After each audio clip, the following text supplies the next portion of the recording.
அனைவருக்கும் வணக்கம். இந்த குழந்தைய உங்களுக்கு தெரியும், நேற்று காலையில் போய் ரெஸ்க்யூ பண்ணிட்டு வந்தது.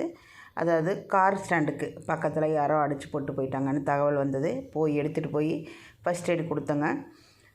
190% மேடம் நிறைய அடிபட்டிருக்கு, உள்ள எலும்புகள்லாம் நொறுங்கியிருக்குன்னு சொன்னாங்க.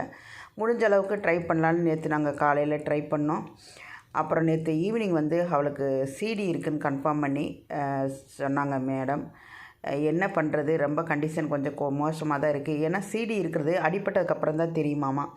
அதனால் சிடி சிம்டம்ஸு இருக்குது. ட்ரிப்பு போடுறப்ப ஃபிட்ஸ் எல்லாம் வருதுன்னு சொல்கிறாங்க. முடிஞ்ச அளவுக்கு ட்ரை பண்ணுறேன் அப்படின்னு சொல்லியிருக்கிறாங்க. பார்க்கலாம். இந்த குழந்தைக்கு சிடி இருக்கிறனால பாவம் ரொம்ப அடிப்பட்டதுனால அவனால் முடியல. நேற்று ட்ரீட்மெண்ட் கொடுத்து போர்டிங்கில் தாங்க வச்சுட்டு வந்திருக்கிறேன். இன்றைக்கி போய் பார்த்துட்டு உங்களுக்கு நான் கண்டிப்பாக அப்டேட் பண்ணுறேன். பாவம் அந்த குழந்த ஒரு நாள் ஃபுல்லாக வேதனையில் இருந்ததுனால என்ன பண்ணுறேன்னு தெரியல. பார்க்கலாம், முயற்சி பண்ணலாம்.